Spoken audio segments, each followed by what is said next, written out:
Yeah, and then of course there's all the money to be made by plastic surgeons and other people who work with, to do gender reassignment.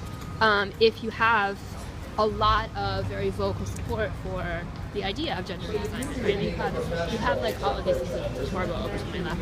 You have all these, lots and lots of celebrities, and sort of that entire machine working to promote gender reassignment. Oh my God, they've already made stuff like breast implants, just something that is like taking over the world in terms of what women feel like they have to do. 16-year-olds getting breast implants.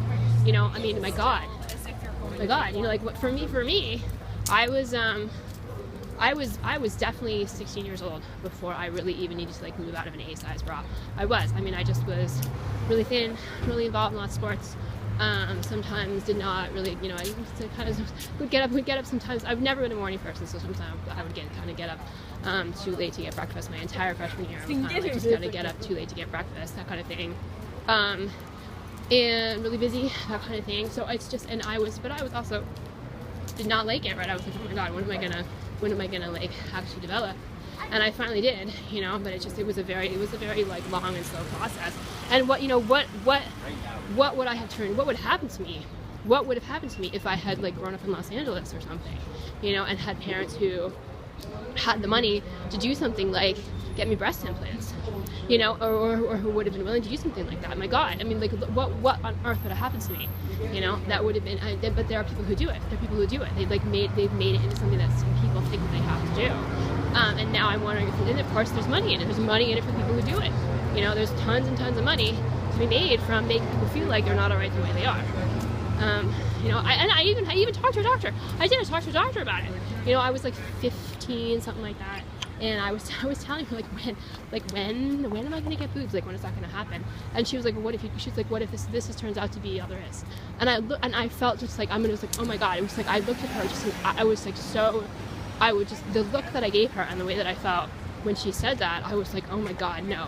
It was, I felt like she had pronounced a death sentence on me. And I know that she was just trying to be like supportive and helpful and like help me over feeling like that would be the end of the world. But I was just like, no. I can still remember that feeling. But it's just, I think that's I have that concern about it. How do you be thoughtful and respectful towards people without like kind of turning their choices into choices, that where the example, oh, this is great, excellent, right? Where the example that they're setting is something that could, potentially be harmful to people. That's the thing, to be perfectly honest with you, there is so much sexism in the world, and so much prejudice in the world, and so much of all of that I think there's a very cynical reason behind the support that someone like Caitlyn Jenner is getting, which is that there's lots and lots and lots and lots and lots of money to be made, getting even more people to think that they need to go into the knife. I'm sorry. I think that has to be part of the motivation for kind of the commercial promotion of that kind of decision.